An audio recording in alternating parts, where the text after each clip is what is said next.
Okay.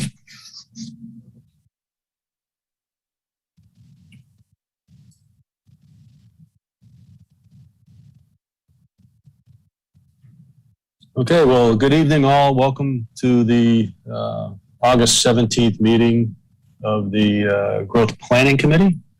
And joining us this evening is also the Planning Board. So sort of a joint meeting, and I'd like to thank them for joining us on our time.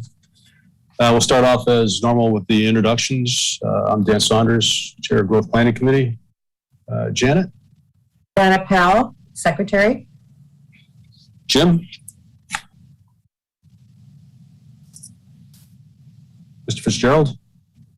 He's muted. I always mute myself. All right. Jim Fitzgerald. Hi, Jim. Werner? Warner Gilliam. And then our consultants, Tom? Tom Morgan.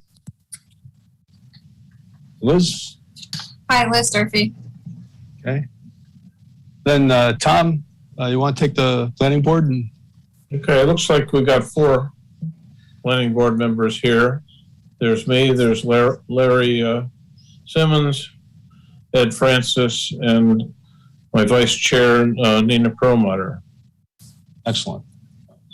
Well, again, thank you guys for joining our meeting for this evening. So it's officially a quorum since we have 3 of us. Good. Same here. Same here. So we're good to go. We can make all the decisions and vote on them. So first on our agenda is the vision and community character. Did you guys get a copy of this? The vision and community, the draft vision statement? Yes. Yes. Okay. Excellent. We'd love to get your input as well as to any refinements of this. The plans to sort of go through this, provide some feedback to Tom and Liz on changes we'd like to see. Then we'll bring a fresh copy at the next meeting that will hopefully at that point, if there are any other adjustments, we make those and maybe vote on approve it as amended. So, and I know Paul sent some in because he was not able to join us this evening. And Jim, I thought your comments that you sent, I like that as a part of the initial statement. If you want to review that, Jim Fitzgerald. I can. You can. I don't have it handy. Okay. Dan, I do have it handy. Okay. What I thought I'd do is we've actually received comments from 3 parties. We also received a comment from the chair of the Conservation Commission. So what I'm prepared to do is to show you the original text on the screen along with all the comments that have come in, so you can see them in context. That would be excellent. All right. Well, I'll attempt to share the screen here and see what happens.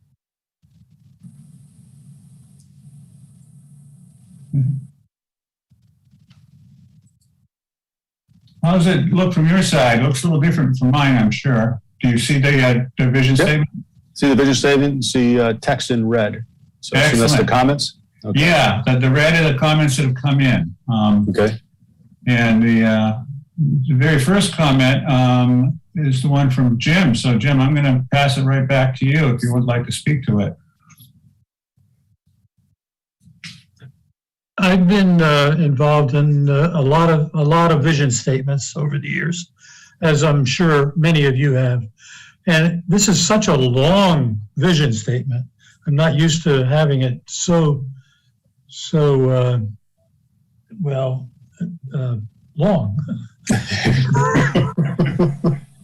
So by the time I get to the end, I've almost forgotten what I've read prior. So I thought maybe just by starting off with something really a little bit more demonstrative, or something that really puts our feet to the fire, would be a welcome. It kind of supports whatever is going to follow. So I just basically said that we'll be recognized. We don't talk about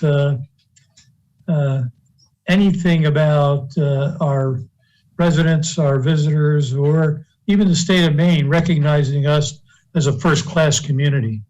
And I think it would, we are a first-class community. We're based on integrity and to really set, as we say here, dynamic priorities, and then show our pride in the comprehensive way we follow through. So I was just hoping that we could just take another look at that opening paragraph and just make it a little bit meatier, where we hold ourselves to the fire. And this speaks very well to doing, questionnaires and things like that about how we've done, or even halfway through, how are we doing? So it allows us to kind of grade ourselves based on the vision that we're putting out there. Just so everybody's aware, Jim is referring to this first paragraph in red. Correct. Right. So then follow that with the attributes that were listed, starting with that, maybe the second sentence of the first paragraph. Is that what you're thinking? Our tree, yes. Yeah, it's exactly right. It would be a community that preserves its historic integrity, protects its natural resources, enhances economic vitality, and maintains its unique small town character. And then our tree shaded, and so on. Right. I like it. Okay, so you're okay with losing healthy, safe, and well balanced? We speak to that later as well. I mean, we can keep that there. Well, I'm not asking. To get everyone's opinion. I think we talk to it later as well. Okay, so you guys are okay with losing sentence number 1, and replacing it with this? Janet, thoughts? I very much like the first sentence in Jim's version. And I'm not opposed to keeping in healthy, safe, and well balanced. We just need to perhaps weave it together as a strong opening statement. Pop it right in before it.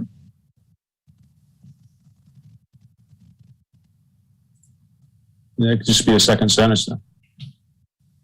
That's the aspiration, is by 2030, we will be recognized. Right. Okay. Jim, if I could just jump in for a second. Do you feel that you're not recognized now as a world-class community? I like your sentence a lot. I like your addition, but I would just read that again to make sure that the vision isn't setting the community up to feel like it's not currently a world-class community. We can also say once again. So we will be recognized once again by our residents, et cetera, et cetera. I'm not saying we're not. I'm just saying that we're, it's such a long vision statement that we say so much that we don't kind of put it all under an umbrella type of thing. Mm-hmm. We have it kind of, each one of these little segments kind of speak for itself in a way. Yeah. And it's almost like its own plan. And some of them, are because of the boards and everything that deal with them.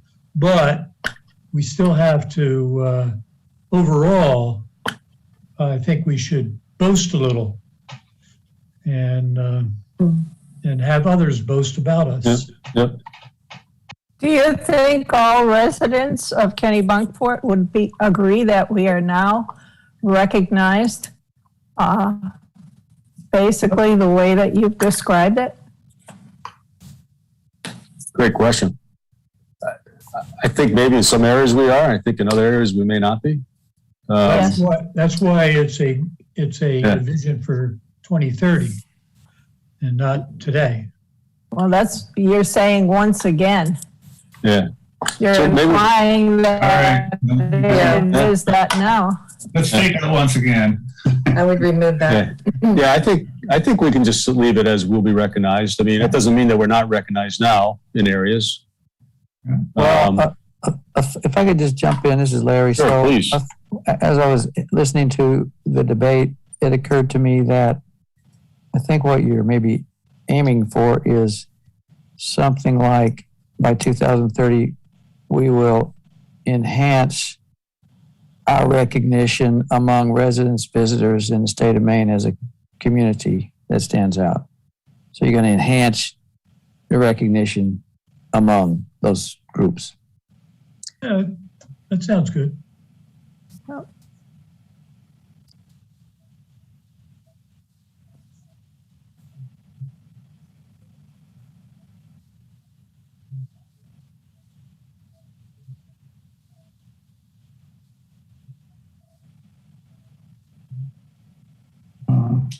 Instead of by, it would be among. Yeah. Yeah. Okay. So, okay, thank you. Yeah, that was a good one, Larry. Everybody good with this so far? Yeah, I like it. Yeah, please, everybody jump in because this will be our vision statement. Yeah, we have lots of cooks in the kitchen right now. Yeah, lots of See how that comes out. Everyone throw it in there. There's nothing wrong with that. Absolutely. Because we want to ask to get some feedback from the town as well before we finalize it. This is Ed, and I'm hesitant to weigh in here because, you know, I haven't been a part of this process, and I didn't go to the open forum. But I will say that, as Jim pointed out, you know, some of us have been involved with drafting vision statements before, and I just took a minute and Googled what are the properties of a draft vision statement, and of course, brevity and clarity are right at the top of the list. This sounds kind of wishy-washy to me. We're going to get better by 2030 is what I'll coarsely put it. Mm-hmm. And I think that's easy. Is that what? And again, I haven't been a part of what's been leading up to it. Is it the purpose here? What's the output of this? What's the purpose of this vision statement?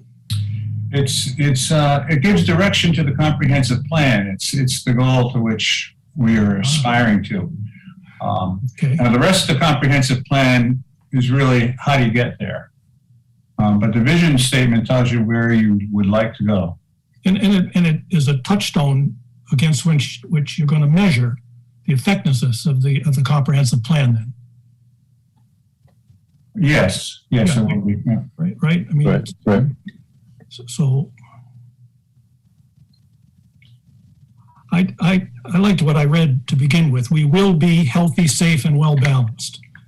Now you can argue that, you know, it's hard to measure those things, but I think you could take a measure of where we are now and put some statistics to it, and you could arguably, you know, in 2030 say, are we better now than we were in 2021? Mm-hmm. I think we've softened it with this addition by saying we're going to be better recognized. I'm not even sure how you'd go about measuring that. So And apologies for throwing a stone. But No apologies at all, Edward. I appreciate it. Absolutely. yeah, no, All feedback. it's a good question. You know, it's not it's not a competition. right?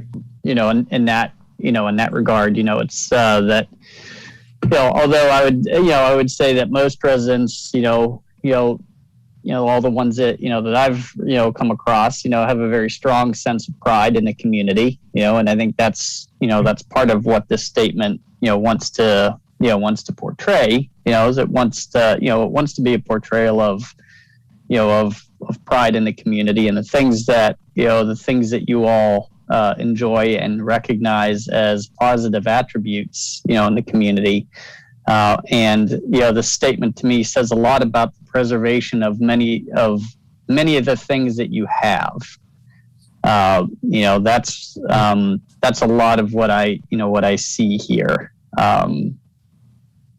This is a lot of protection regarding what it is that you have here, and pride in that.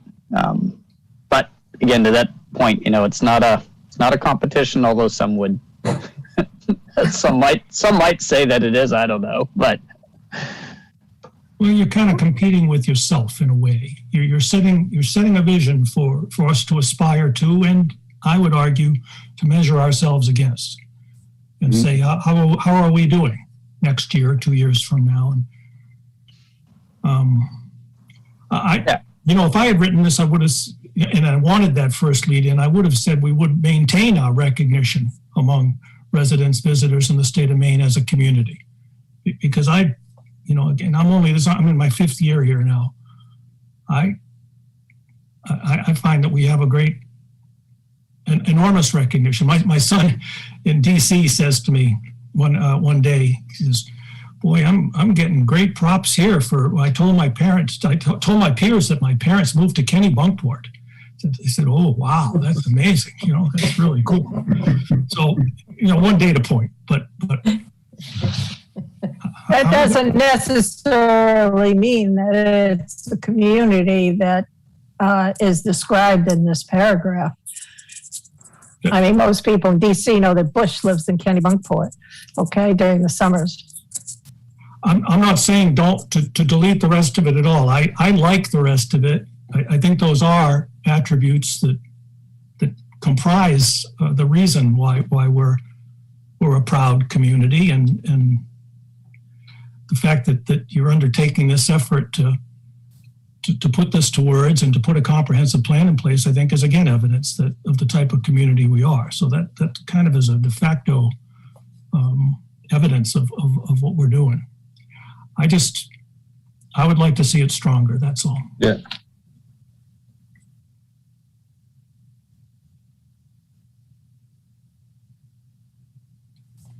So we will strengthen our recognition. We will. But I do like in there the fact that we're talking about our residents, our visitors, others in the state of Maine as a community. It deals with the different dynamic priorities that we face and changes and will change during the next 10 years.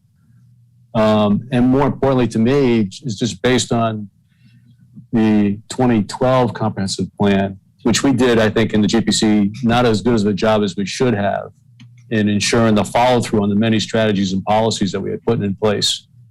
So our hope coming out of this one, Ed, is to really have, I don't care if it's 20 strategies instead of 130, but ones that we, identify as being really priority and things that we do execute, so that other towns can look at our plan and say, look at these guys, they put together a plan, they identified things they're going to do, and they've done them. And I think to me, that's what that first sentence is saying. I agree with you. It'd be nice to say, maybe make that first 5 words a little stronger. But I do like the way that talked to us, identifying things we need to do and then executing to get it done. So to make our town. Yeah. I'm hearing that the word enhance is not a winner here. You're looking for something stronger than that? Yeah, if there's something that takes that recognition and enhancement and puts something in, be recognized. How about we will continue to be recognized, or we will. Again, I think the recognition is there already, and it's okay to say we will continue to do this. And what's more, we have made other challenges priorities in terms of our forward outlook. Yeah, Larry, the word I heard you say was maintain instead of enhance. Right. Does that capture it? Well, my impression is that you want to increase. So maintain is sort of static. And so maybe you want to say, instead of enhance, amplify or increase or Strengthen, something like that.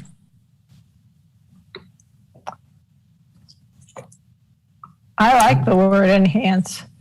I think it really basically says, what we are and what we're hoping to be better at. It's a nice word and it flows well. And everything else has a more specific definition. Vision statements tend to be general. They tend to generalize things, and this helps to generalize it. And the sentences that follow help to clarify. So I like the paragraph the way it is. It's good feedback. And to me, that first paragraph is really the vision statement. The rest of the stuff is all supportive of the different elements Clarification. and how we envision those to be affected by the plan. So I don't know if there's a way to maybe delineate that, Tom, an idea? I mean, originally I think we had a vision and character statements or something like that, right?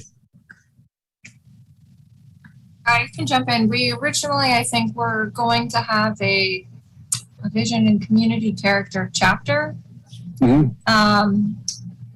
Just for everyone's reference, I can read out the state requirements just so we're all on the same page with respect to the vision statement. It's quite general. The plan must include a vision statement that summarizes the community's desired future community character in terms of economic development, natural and cultural resource conservation, transportation systems, land use patterns, and its role in the region.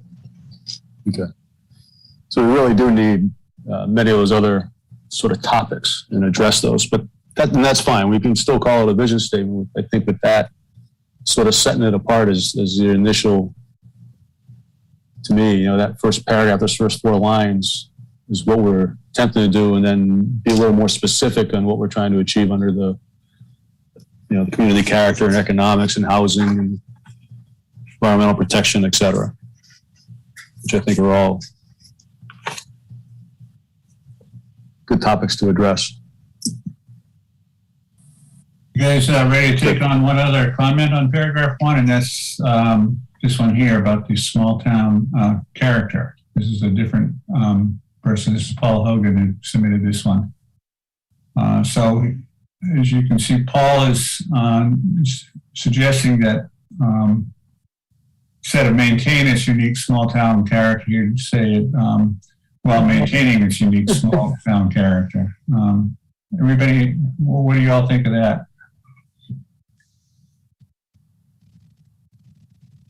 Yeah, I'm fine with that. I mean, it's maintaining is more than, I guess, an action type terminology.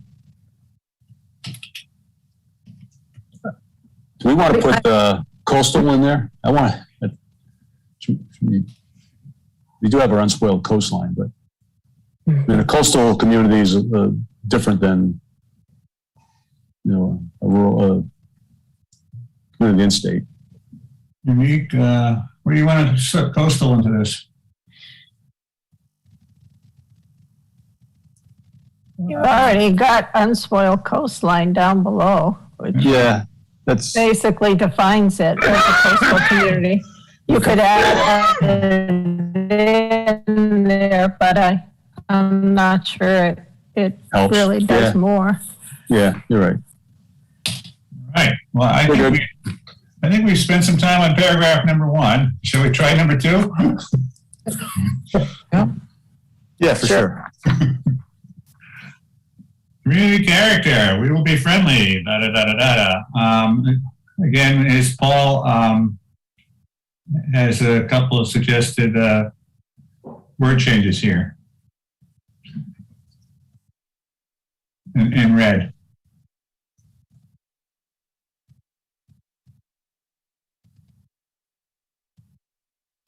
I think that the comment is a very sensitive one, and I think it follows the SWOT, where I think there was a sense that there are many people who live who have lived here for a while, and do feel as though as year-round residents, they're kind of forgotten for about 5 months of the year.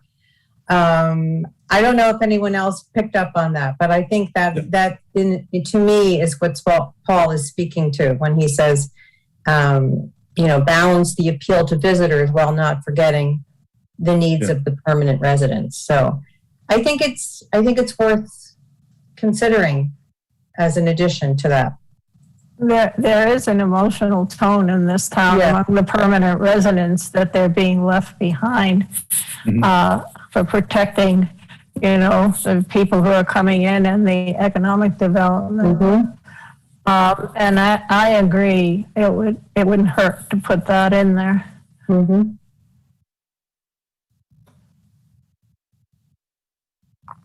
As with everything, the devil's in the details. Like I look at statements like this and ask the question, so what does that look like from a practical perspective? What is it specifically that then, we'll want to draw out of statements like that, that we see in an implementation section. So I just throw that out there, not, necessarily looking for the specifics, but like ultimately, and we just kind of touched on it like a little bit is what does that mean? So what is the practical application of that statement? Well, you don't need the second sentence that was added there. You basically say it all in the first step. Right. I would agree with you, Nina. I agree. You want to lose the last sentence here? Yes. I think so. We can delete that. Warner, I think a couple, sorry. No, go ahead. You're fine. I was going to say a couple of things that did come up related to, how that portion of the statement may surface in a strategy are with regard to short-term rentals we've talked about a lot and the impact of that on residents, on their livelihood if they are renting a property, as well as the impact on the community and also parking and access to beaches and some of the other locations. I think those two areas are at least where I got a sense of some tension between accommodating both residents and visitors. For sure.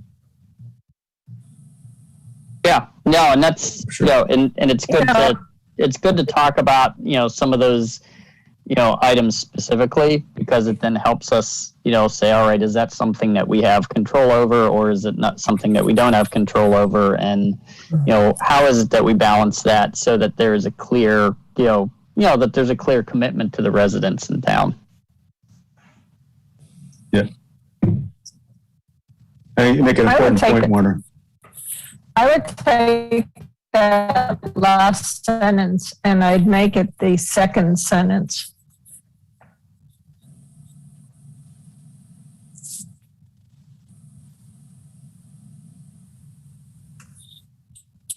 I like that because it refers to the sense of community. It supports exactly. That. Exactly.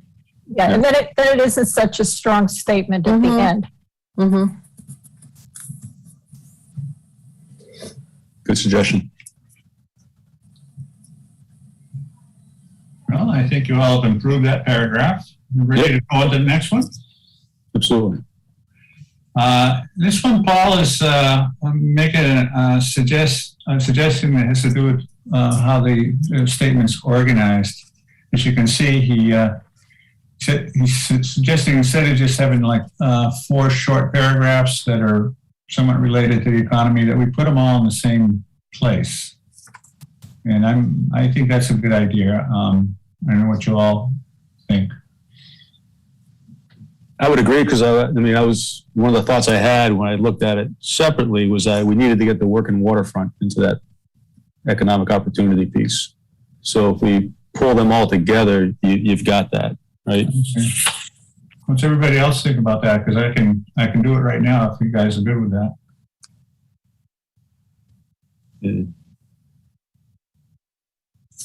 Yeah, I like it. Yeah, I'm fine with it. I think we need to support the other industries as well as hospitality. It makes sense to name them. Mm-hmm. Yeah. Okay, so let's see, fishing, tourism, and short-term rentals. So one thing, I'll just kind of breach the topic of the short-term rental question there. So when I look at those categories that we have, you've got commercial fishing, tourism, and then short-term rentals. So so you have commercial fishing, tourism, are pretty broad, and short-term rentals, arguably are a subset of hospitality. Mm-hmm.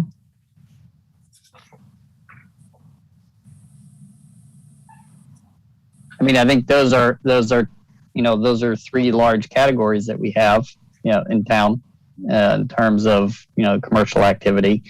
We should also, keep in mind, how much of our working economy isn't necessarily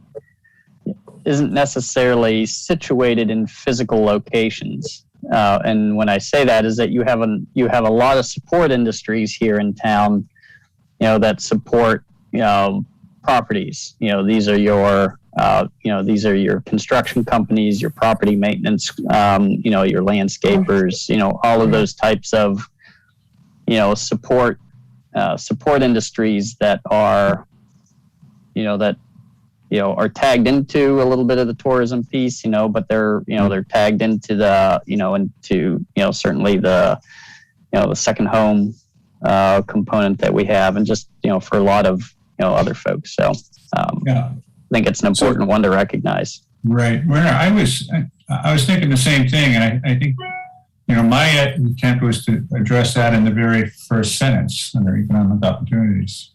Having the desirability of having that support system that's local and dispersed. You're thinking examples might like the hardware store. Where does that fall in this spectrum? And the grocery store? Well, no, that I think. Well, I don't want to speak for Werner, but I understood it to be, in-home businesses that don't affect your neighbors. I'm just reacting to, maybe I'm not catching the purpose of this of this section here. It seems like you're focused in on a subset of the economic opportunities here, but why are we focused on tourism and commercial fisheries and not all of the other businesses in town?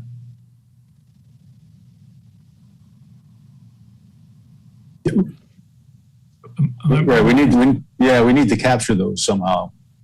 And I agree with you, because we do, like Werner commented on a lot of local contractors that support the whole hospitality, right. And even, just the homes, second homes, where we're doing an awful lot of maintenance work on the off seasons.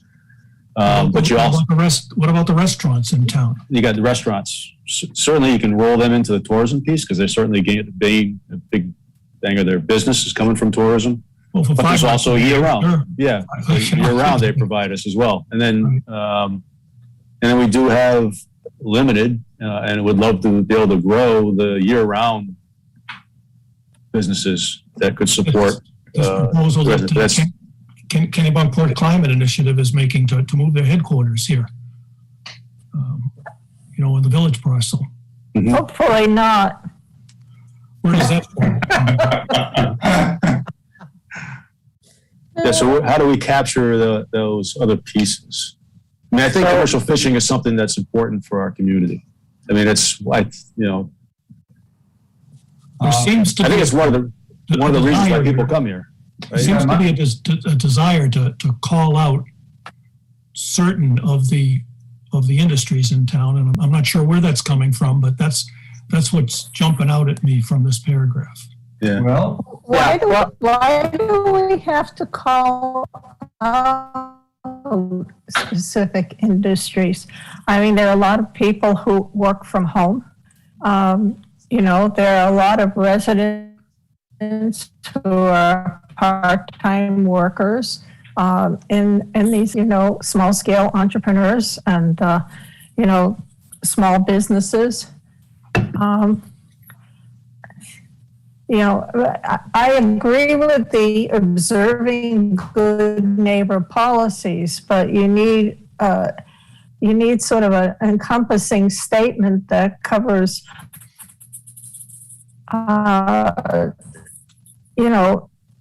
people who work. We're friendly to people who work, but basically keep good neighbor policies. I don't see why you need to call out, your fishermen and your tourism and so forth. Well, we called them out in This should be- 2012. Yes. We called those out in 2012. It was important, to balance, there was tourism, and that was putting pressure on, and, the expansion of But now outside folks. Now with 2020, you have people who are coming to live up here to get away from the pandemic, who are working from home, who may be permanently working from home. Yeah. Right, but we still need to protect the fishermen. That's an important part of our town's character, right? And I think it stands out as an industry that maybe needs to be, strongly supported by our comp plan.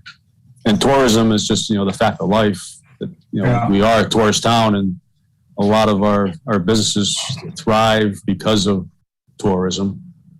And we need to balance that, as people have stated, we need to balance that with the year-round residents. So how do we, maybe one piece we got to work in here is how do we figure out ways to encourage year-round merchant?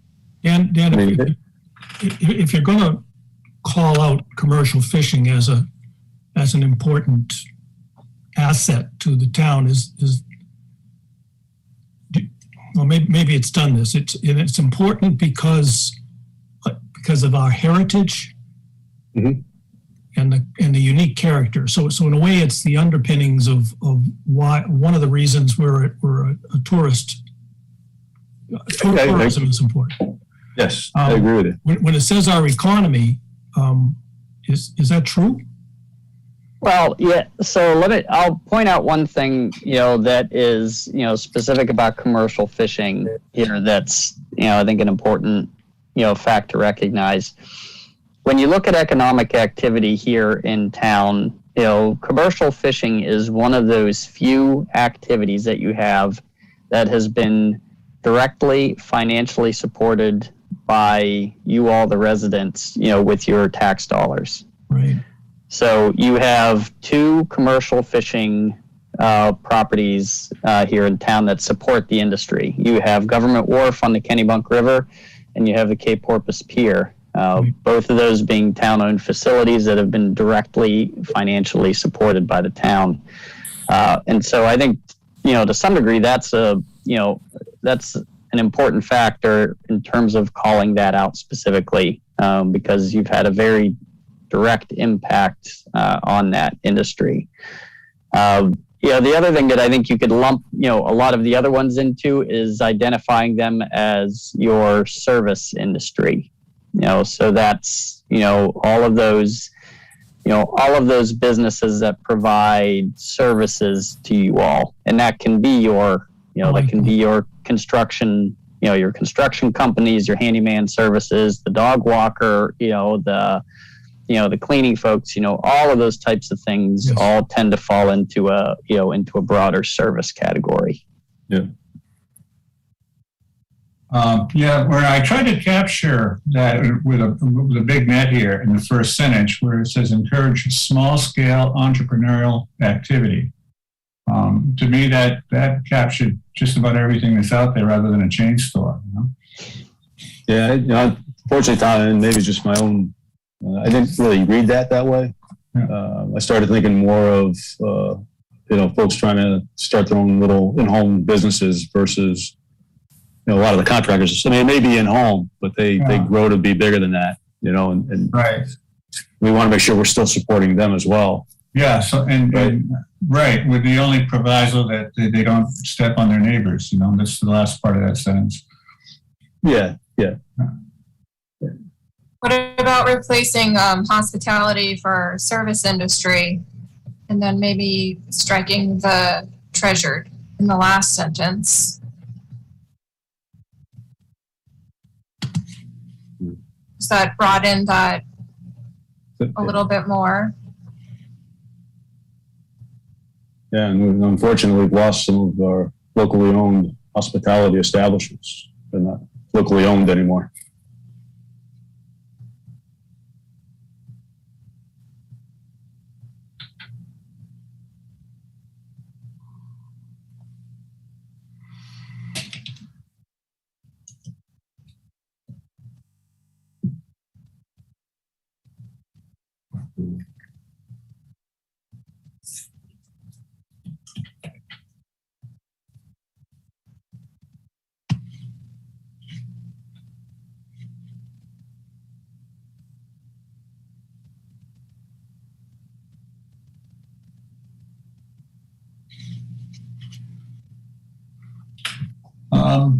Second paragraph here, commercial fishing. Paul suggested a little word change for the working waterfront.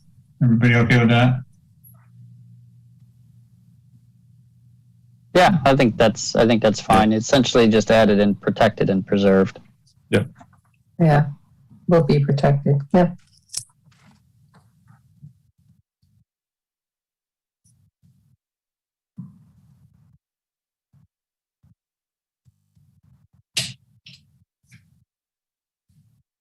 Maybe change the last word, speculation, to development.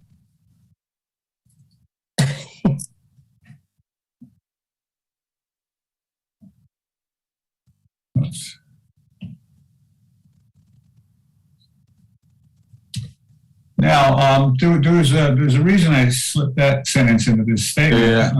That was because, we have a 30-year history up in Portland fighting over the working waterfront. And that hasn't really been an issue in Kennebunkport like it hasn't been in Portland, but that could change because the waterfront property is so valuable.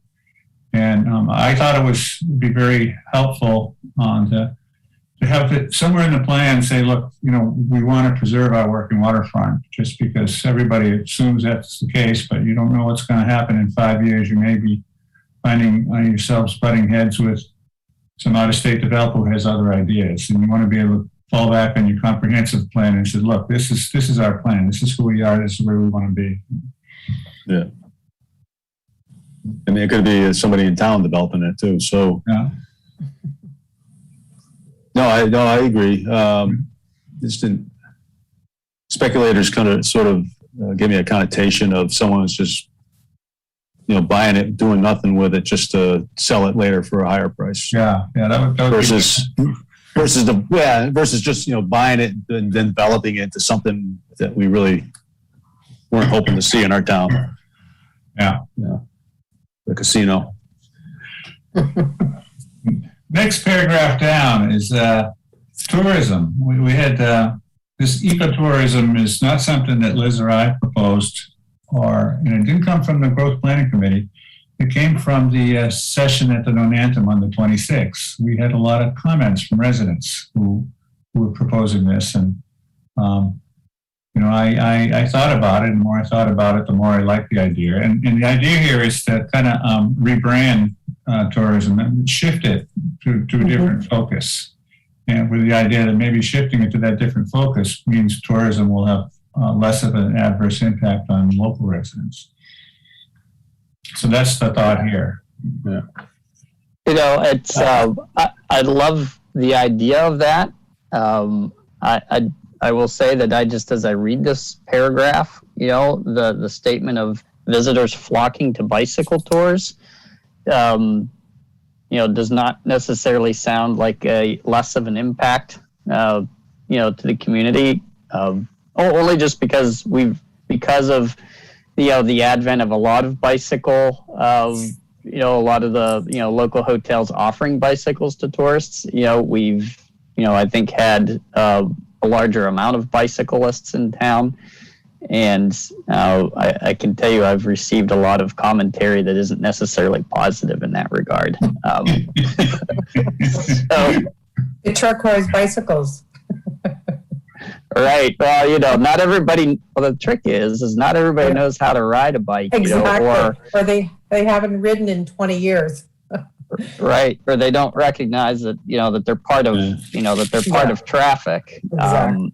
There's those, So there's those who've been riding for 25 years with the colorful shirts and helmets on that don't really pay attention to traffic laws either. So yeah.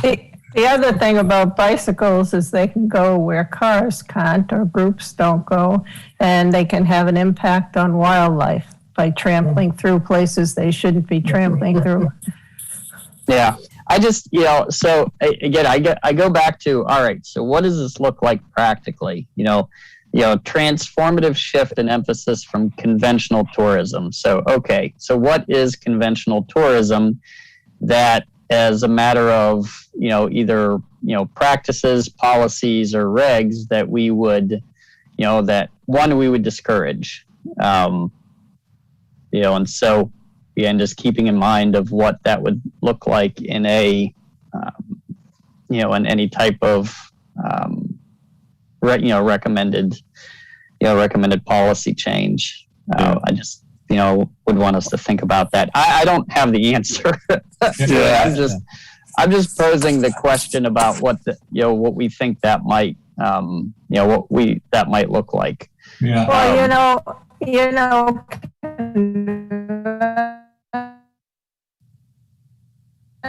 conventional tourism is something that doesn't necessarily have to be bad. People come, they want to eat lobster rolls, they want to go shopping, take out a boat, they don't know the boating rules, they go, 10 knots per hour up the Kennebunkport River trying to water ski, things like that, which we've had happen. But you still want the visitors who want to just come for a day away from their town, basically get out of the city and want to shop and have a nice meal and sit around and enjoy the coastline.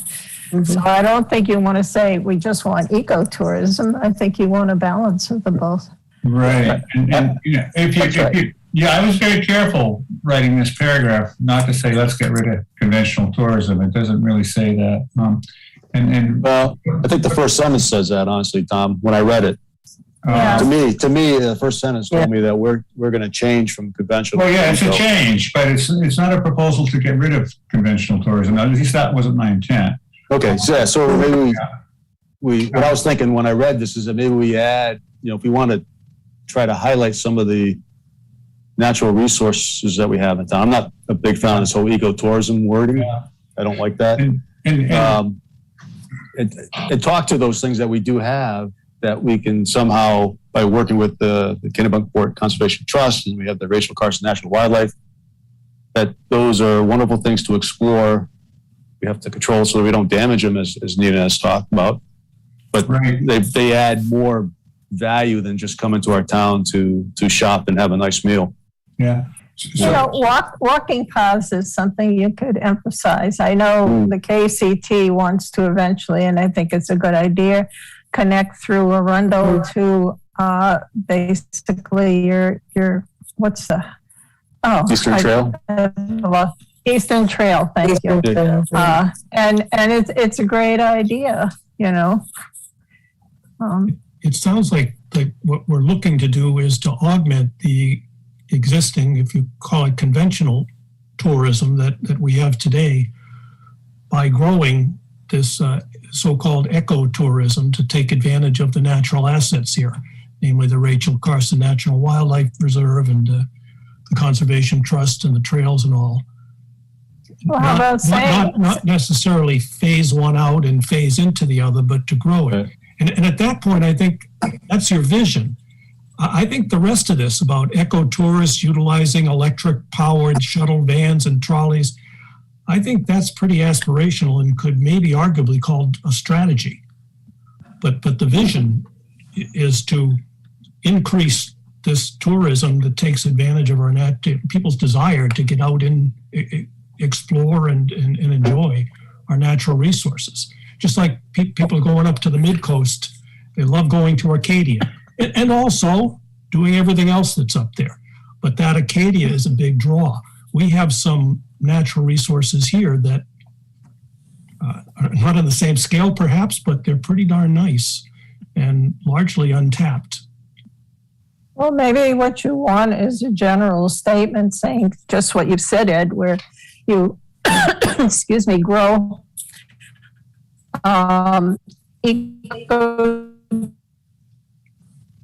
tourism with our conventional tourism, and then describe a little bit sources. When I was affiliated with the chamber, the most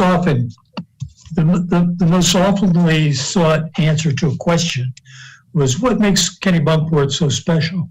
Yeah. And it was a lot of fun answering that question because it is unique. I don't think there's another town on the coast of Maine that has no gas stations, no traffic lights. Your crosswalks are your way to get people and cars to kind of let things happen. And it's like no hardware stores, nothing really except some bare essentials. And I think that uniqueness really is a draw, just like Christmas Prelude. That is such a draw. Why is it such a draw? I mean, there's Christmas things everywhere. But this place, for some reason, has that uniqueness that you just don't see anywhere else.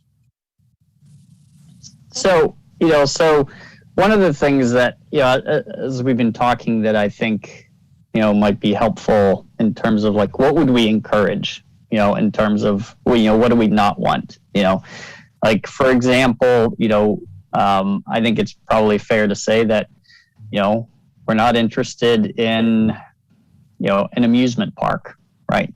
As a tourist attraction, and that's something that might, like somebody could envision as being in a conventional, a conventional type attraction.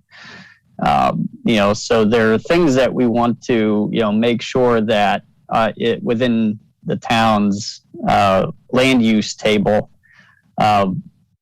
that we can look at and say, well, we don't want that, in town, but we'd rather replace, something like that, with X, something else. And, and maybe in terms of the hospitality piece is that, we're able to say, well, we don't want to have, I don't know, a hotel that is X, but if we're going to have it, we would rather it be Y.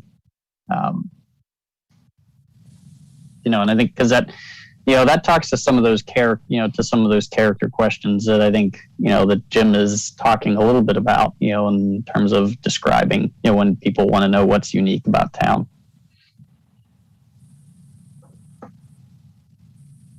You're not going to have a huge, 25-story hotel with a hot wings restaurant at the first floor, that type of thing.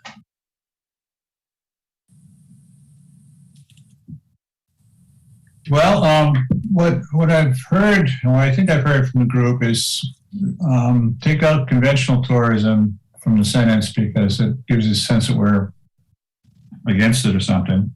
And that wasn't my intent, but you guys okay with losing that? I have a problem with transformative shift, because that's a pretty strong phrase. Yeah. Mm-hmm. I think I would look at that and say, is that what we really are trying to do? Are we trying to really reinvent tourism here?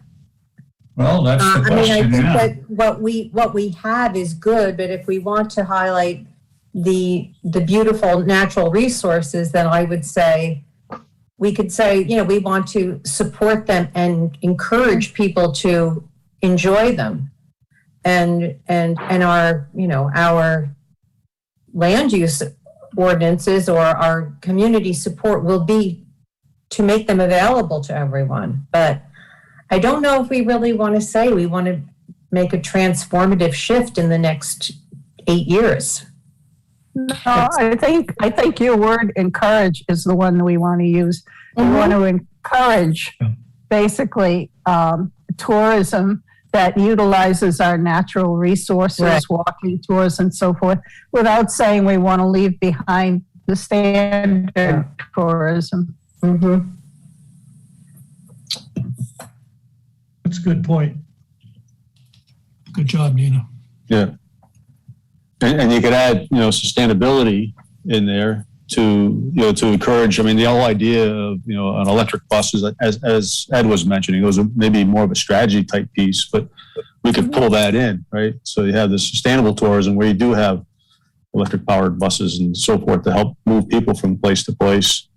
The tie-in of KCT with, supporting them to develop that path from the coast up to the eastern land, having that in here somehow to help support that. Yeah, I think using electric vehicles to take people places, having them available would help relieve traffic jams and help the climate, and the environment in Kennebunkport. You could put it that way. Yep. So. When I was in Chattanooga, they had a bus, I mean, it didn't cost you anything. It was an electric bus and took you from one side of the city to the other. Well, that's the right price. That's Right, great. exactly. Well, exactly. Right. Move people. That's terrific. We have to have that place to park, though. That's the dilemma we have True. here. That's true. That is true. I don't want to see a parking garage like we just put in Middleton. Yeah. Well, it doesn't take much to park electric vehicles to have things like trolley stops. And with the decrease in traffic going back and forth and trying to find parking spaces, you may just open up some of those areas where people are parking all over.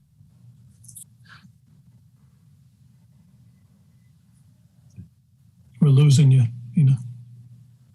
Oh, can you hear me now? Yeah. Mm-hmm. Well, you probably will. The internet goes on and off. So, So the section we got on the internet might be, if we want to keep. Pertinent. yeah, that would be a good section right now. So Right. this paragraph on tourism, are we kind of okay with it the way it is now? I think it needs some work. Yeah. Yeah. I'm honestly not in favor of the word ecotourism. To me, that's not our. To me, that's pointing to you go in some place. I mean, the definition when I looked it up, and it's. Well. What about sustainable tourism? I think you just want to, instead of tourism, you want to encourage visitors to basically utilize our natural resources and our walking tours and electric vehicles rather than to drive around and not to miss all the natural vistas and everything that we have. Utilize and experience. Yes, Yeah. yes. Well, you could just say we will encourage tourism that generates less noise, et cetera. Just take out the word echo. There you go.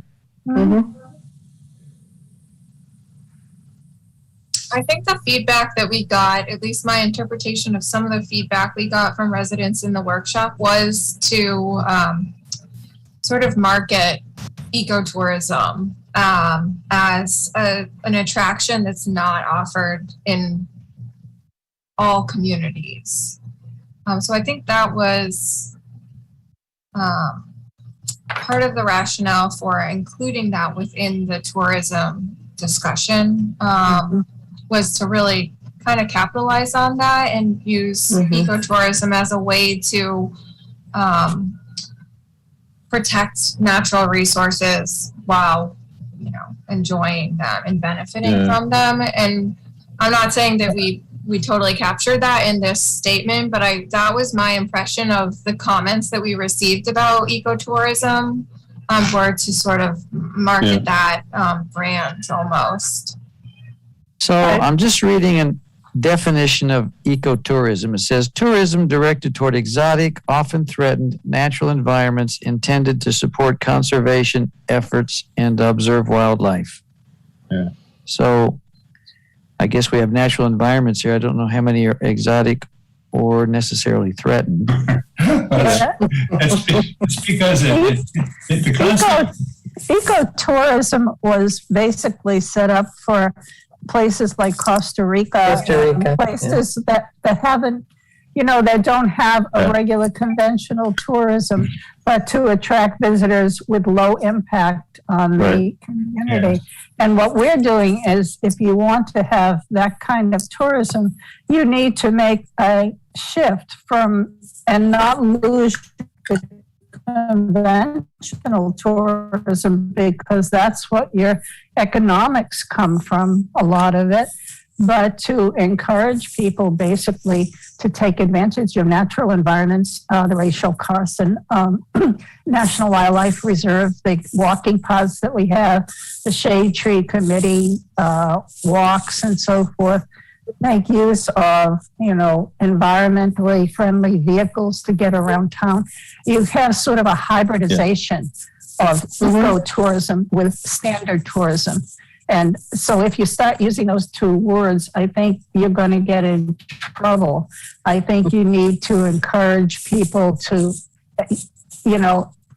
utilize what we have, which is in the natural environment, as well as the standard type of tourism, standard type of activities that they have. We're not a jungle. Right. Yeah, well, Exactly. This is ecotourism 2.0. We're kind of reinventing it here. As a practical matter, I try to, ask myself, how exactly would Kennebunkport get there? And I think they get there the same way the original tourist industry has been so successful, and that's the key role played by the chamber. And I think it's just a matter, if the town gets behind this sustainable tourism idea, the chamber can play a key role in simply kind of, marketing the town in a slightly different way than they have in the past. Good. I'm comfortable saying sustainable tourism for sure. Yeah. Tim, whose words are these in the red that we're looking at? That's Paul Hogan down below. He cannot join us tonight, but he left a lot of comments for us. Well, because I think we should reread those. I think we're kind of dancing around what he's maybe come to the core of already. He's saying, why can't we aspire to take the existing tourism that we have some complaints about with the traffic jams and everything, and somehow use our natural resources and this, maybe augment them with this eco-electric bus and all, modify it to get people out of the cars, to see what's beautiful here and to change the nature of it, to augment what they're doing, to expand it, but not necessarily to completely transform it. But in the process, make life a little bit more, a little better with respect to the traffic jams and the things that we don't like about the current tourism. So not to have a whole new branch of tourism added to this, but rather to move it in a direction to take advantage of what's special about Kennebunkport. I like some of his words. That's all I'm saying. I don't want to give up on him. That's a good point. Yeah, it's in an ideal world, we would know where all those cars are headed. Where did they come from and where are they headed? Whenever you think about the traffic jam that you have, I'm familiar with it. 4:30, 5 o'clock on a Friday, trying to get out of the town hall. Definitely the answer is don't go through Dock Square and to try to get over to Kennebunk. You look for an alternate route. And so I think that, the bigger question is, who are these people and where are they going? Because I think what the crux of that is that, folks are here. And so you're looking to encourage alternative modes of transportation for them. that they could take advantage of to get them to the places that they're going. And so, so I see a problem, and it's just making sure there's supportive language for a solution. And maybe what that solution is to provide, room for industry, to have some type of eco shuttle service, that takes some of that traffic off the road, that, provides for, this sort of picture, this, electric bus, that would, provide transportation. Because I think that's, it's a big question. Who are these folks and where are they going? And how do you get them off the road? Versus how do you just not let them into town in the first place? Well, you could always close traffic from 10 to 4, through Dock Square. That would really stop everything. This is true. State might have a Go problem. back to a boatsman taking them across the river. What you're both saying, though, is that you're distilling this back to saying the vision is to reduce traffic, to get them off the road, or to reduce the bottleneck. And now the strategies are the buses, maybe having space for industry, as Werner's saying, and et cetera. But what's the essence of what is coming up again and again in these conversations is we don't like some of the byproducts of the current mode of tourism, and in particular, the traffic jams. Right. So why isn't that in jumping out at us as part of the vision that we would have an improved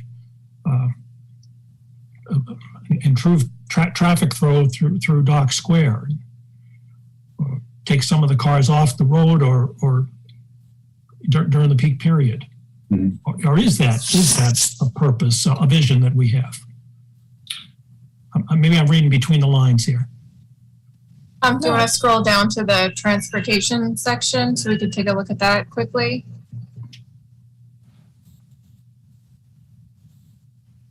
So I think that's where that content might fit. It's jumping in there. Yeah. I missed it.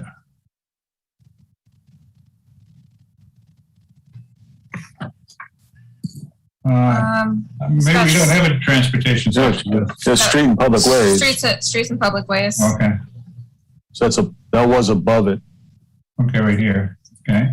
There we go. Yep.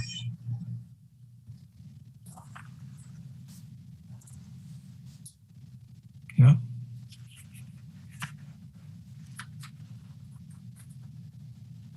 So I think that if there's a desire to include something about reduce congestion, it might fit well in that section. It's not, it's not only tourists that are, I mean, I drove through the other day on the way to the meeting, so it was a part of that. Right. Yeah. And I think, this is not a bad place to where you could put some type of supportive language that says that, that we would look for, alternative and creative ways to help reduce, seasonal traffic, that we have. Wait till the cruise buses come back, huh? Yeah. Right. Yeah. Yeah. We've had a little bit of a relief, there, but. Well, that's easy enough. You just have them park in a certain place just outside of town, and you have basically buses, electric vehicles that take them down to Dock Square where they can walk around. Yeah. And eat. Some of the Anthem provides a shuttle from their location to downtown, even across the river. I think most of those buses, what they do is they park up at the trolley museum after dropping their people off by Shea Rosa, and then they come back at a time afterwards. So mostly they don't really cause extra traffic. What they do is just have a lot of people with lanyards on their necks. But they're not the boat people. The boat people usually park over in Kennebunk and then walk across the bridge into Dock Square. The ones that you see on outside the Shea restaurant are the people that are just coming in on tourist buses Yeah. from all over the country. So to tie that back to what we were saying, that, what if there was a mechanism then for those people to get out and experience some of the conservation lands that were around here, rather than, as Tom was saying, walk around with a lanyard around their neck for several hours and stay on the sidewalks. How could that essence of a model that we have there be turned into something that maybe grew the industry without growing traffic? Yeah, there's a careful line there, because what what I'm hearing is how do we get folks out into our natural areas as opposed to the downtown, and what we have to be very careful with, because my first initial thought is, what's the resource and the place that everybody likes to go to the most in Kennebunkport? That's a natural resource. Goose Rocks. Exactly. Right. Everybody wants to go to Goose Rocks. And so, we have to, right. So we just have to be very careful in terms of, how that language gets crafted, because, as many of you all know, we have the beach use agreement that is a delicate document that we need to make sure that we respect. And with a big piece of that is to ensure that we're not that the town is not taking any steps towards increasing commercialization of the beach. So this is a tough animal to tackle, because on one hand we're saying, hey, Kennebunkport is a great natural place to come visit and enjoy our natural resources, but yet we kind of have one that we can't we can't really mention. Or not that we can't mention it, but we have to be we just have to be very careful. Even the ones without a legal agreement have that same underlying problem. That how many people do you have to put into Emmett's Preserve before you start trampling it and start ruining the very thing that we treasure about it? Right. Not too many busloads. That'd be my guess. Yeah. We do need to be careful. So maybe just put the first sentence, and then we'll let the strategies and stuff go from there. Yeah. I'm being a little facetious there. I think we probably need to add one or two more, but maybe that's really all we need to do. Let's just say, we want to keep our tourism we have. There might be other areas that might be worth having some easier access to. And maybe we just deal with that, within the strategies, and not get too into the weeds of what place and how we get there. But I do like that first sentence. We'll encourage sustainable tourism that generates less noise, consumes fewer resources, and leaves a lighter footprint on the community. I like that too. I really like that. What else, Dan, do you think is worth saving in this paragraph?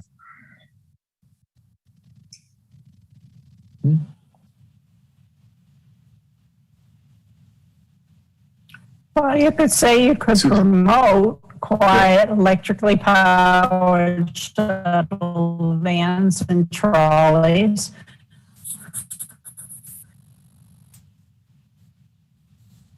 But maybe that could go down in the other section that we looked at. Yeah.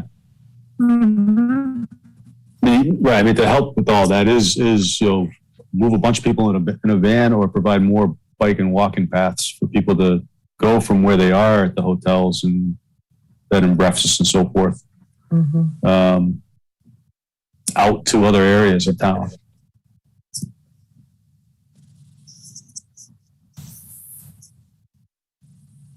So I don't want to necessarily sidetrack this from working on the vision statement, but I am sensitive to the fact that we have the planning board here with us, you're right. and that there were a number of questions that we had, that really kind of dealt with a lot of what the planning board looks at in terms of development and land use. And so I'm just sensitive to the time frame in which we typically work. And this is important. This is an important piece, but we may want to talk about some of the development pieces and things that the board is seeing, and how that might help guide the plan. Yeah, that's a good point, Werner. It's a good conversation. I didn't really want to slow it down in the vision statement because it's so incredibly important to the plan. Yeah, and getting the feedback of the planning board is incredibly important as well and very valuable. We did have a target of next meeting to sort of formalize this, right? And come up with at least one that we want to put forward as our vision statement. Is that workable if we were to stop here and just ask, if the planning board is willing to provide some additional input, like what Paul did on their ideas on the sort of the remaining topics? If not, that's fine. I mean, on an individual basis, and along with the GPC itself.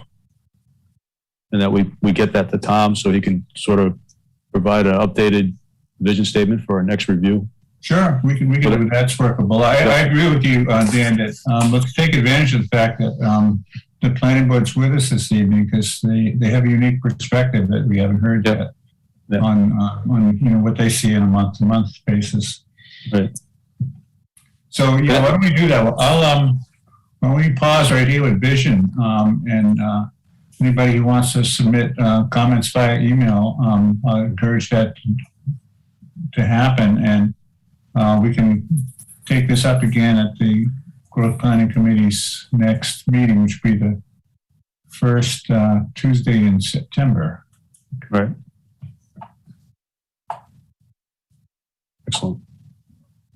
That was a good topic. I wish we had more time to discuss that. So I appreciate you guys' input and really would, if you do have the time, I know you guys are wicked busy with your planning board and that absorbs a lot of your time outside of the meetings. But if you are interested and would like to send us some inputs and some to Tom, I'd appreciate it. So why don't we move on to the next topic, which was land use issues. And there were really 5 different sort of areas to chat about.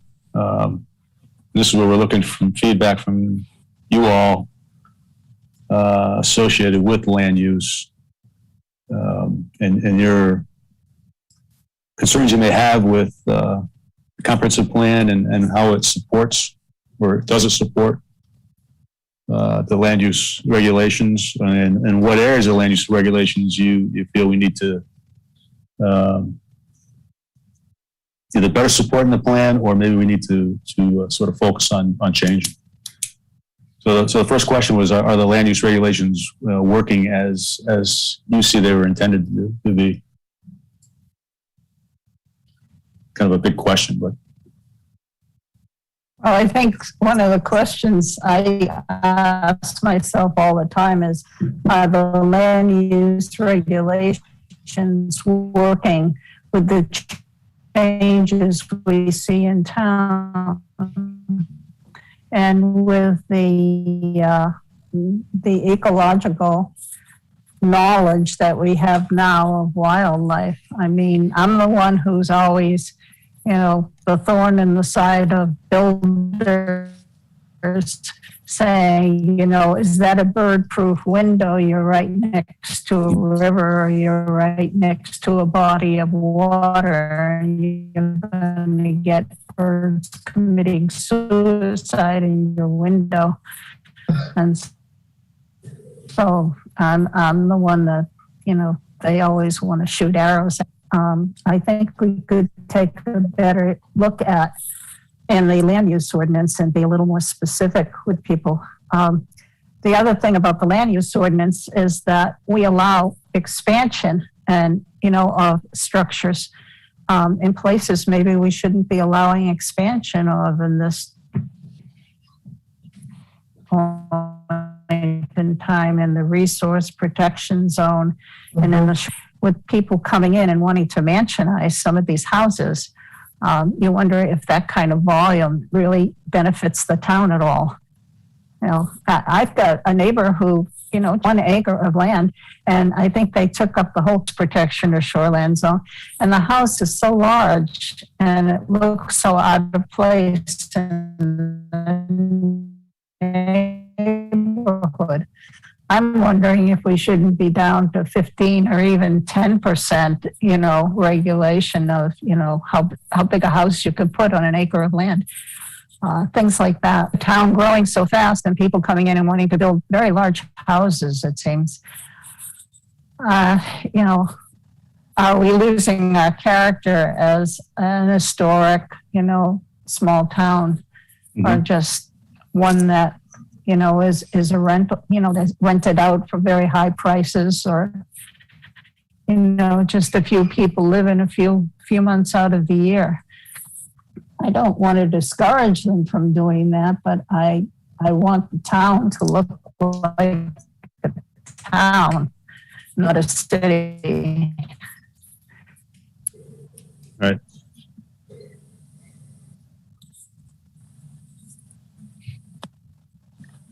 So, I can speak a little bit, to some of that. I think, what we, so one, you don't have a maximum building size relative to uses. So I think that's a question to ask. Is there a desire to limit the size of what how big a single family home could be?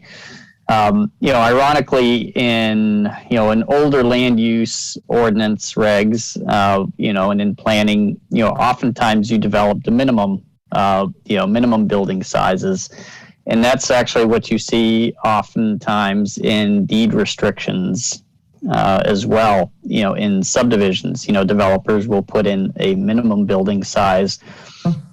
Because they're attempting to replicate a certain look. They're also looking to attract a certain wealth demographic that is going to be able to afford to construct that 2,500 square foot house, for example.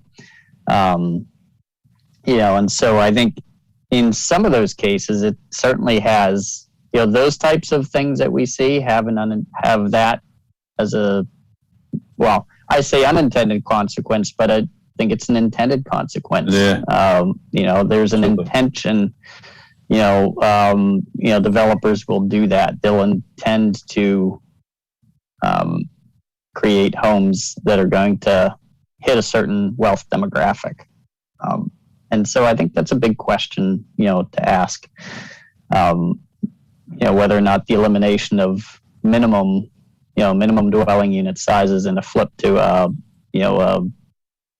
creation of a maximum. Because that's a common question that I get, from folks. They say, the cottages are gone at Goose Rocks. Well, but nobody wants to be told either that they can't, have a 2.5 story beach house as well.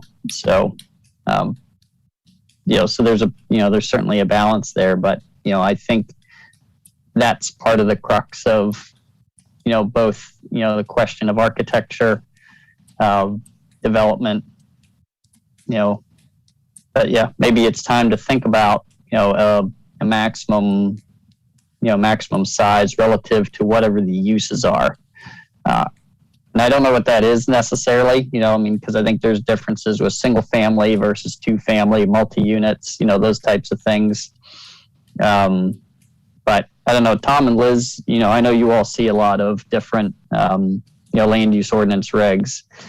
Are you seeing any of that shows up in communities where they kind of flip the books on, on size, on space and bulk standards like that? I haven't seen that, Werner. I'm a big fan of flipping the regs on parking. That's a different discussion.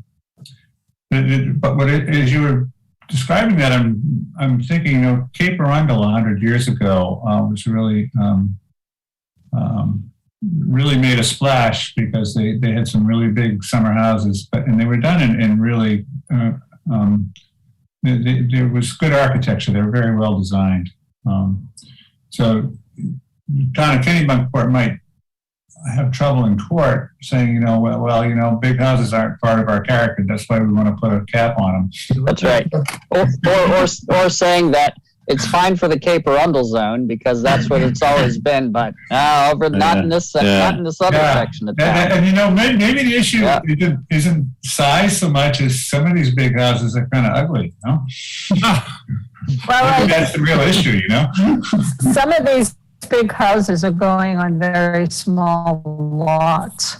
I think maybe that's the issue right there. And I don't know what the answer is to. I think what we often see just from a practical perspective, and this is something that, that I think, the comp plan could, and could encourage a revision to the land use ordinance on, is that I'll use Goose Rocks as the example because that's where we see this most often, is this connection between lot coverage. So lot coverage is kind of this big question.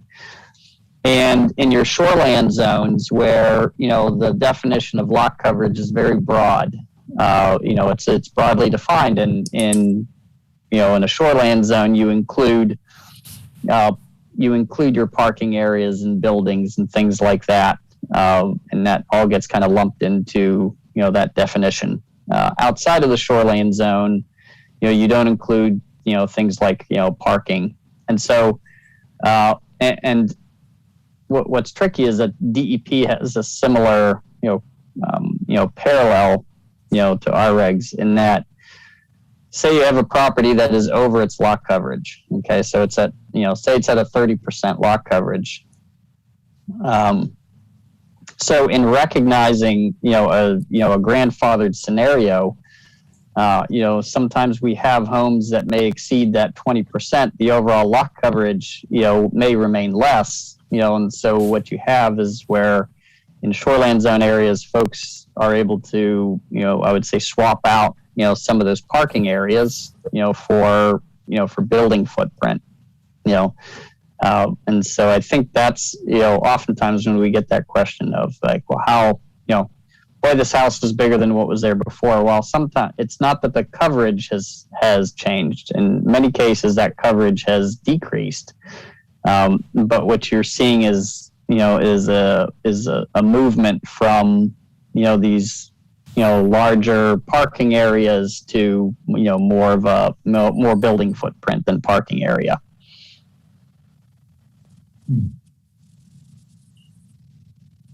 So the idea then would it be in the shoreline zone, you would limit the building coverage? Well, specifically? I think, if you break it into two categories, and maybe restrict being able to take, parking square footage, or other impervious parking square footage and that would translate into building. Okay. Right. So bringing this to the vision level, though, one of the frustrations that the planning board has is that the land use ordinance, we have very little flexibility in interpreting it. Only in a few cases where it's been captured in the document that the planning board has discretion under certain conditions to do one thing or another, are we allowed to vary from the document. And at least in the 3 years I've been involved, the land use ordinance has been changed very little. It's a very difficult document to change. Might we consider acknowledging that it should be a living document and that it should be addressed by an ongoing committee to take input and to have the ability to change it every biannually, let's say, or once every 10 years, to go through it methodically and say, is this working or not? I'm thinking in particular of the zones that we have and some of the difficulties we've had with respect to like the free enterprise zone versus the farm and forest zone, and people who purchased their property in the farm and forest zone getting blindsided by the fact that somebody could put a boat storage facility across the road for them. Well, how can that be? This isn't a free enterprise zone. Well, if you look down on the details, it is. And the planning board, really has to say, we don't have the flexibility to say any different from what's been captured in the use matrix right now. This is, in fact, what's allowed. I think we feel that more is allowed in the farm and forest right now in terms of industry than even in the free enterprise zone. And yet we don't really seem to have a mechanism in town for stepping back and looking at that and saying whether or not that's what we want or not.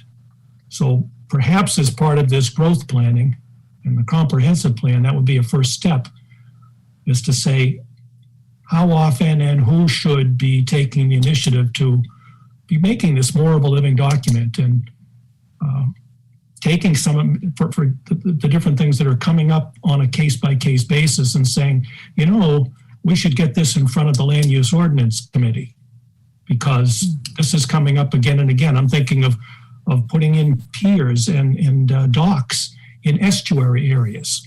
Well, the Land Use Ordinance doesn't discriminate as to whether or not a dock or a pier is being put up in a tidal area versus, on the river or on the ocean. And gee, there's some really major differences in what the concerns would be there. That's right. So, I'm sure we could come up with other examples like that.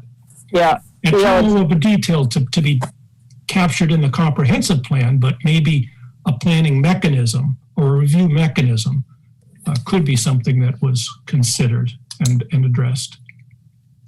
Yeah, no, it's a good point, Ed. Legislatively. In general, what? Uh-oh. Lorna, do you have a button? You froze her. No. No.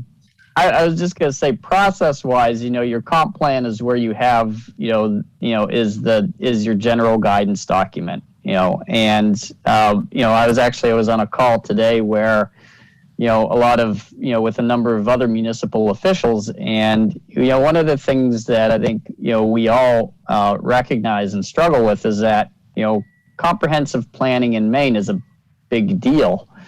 It's quite a process, and it's something that every community by rights really has to do.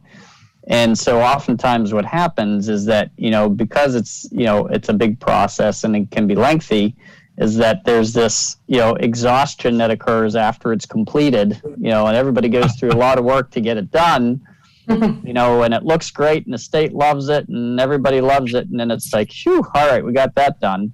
Yeah.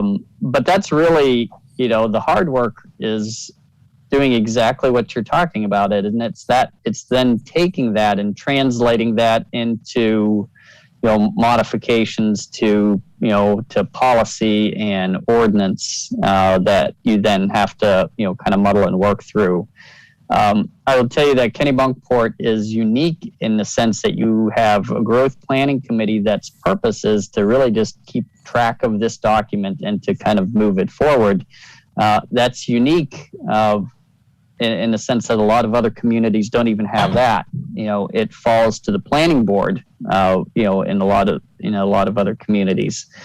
So it's a question of then taking it really to the next level, and not that, and how exactly how does that work, and who winds up getting to do that, taking that comp plan and then putting it into, the actionable items that then, because of your form of government, also have to then go through a town meeting vote. So there's a lot of work, no doubt. It's a lot of work, but there's a lot of information coming through scientifically. And if you want to keep an ecological balance in your town and keep your natural beauty and your wildlife, there's a lot of information coming through on how important wildlife corridors are for diversity. Much more information on how to protect birds with house design and bird-proof glass. And as far as the dock, situation is concerned, how important estuaries are and how easily a boat in the mud or a dock can change the flow of materials and change the vegetation in an estuary, which are so important for your oceans.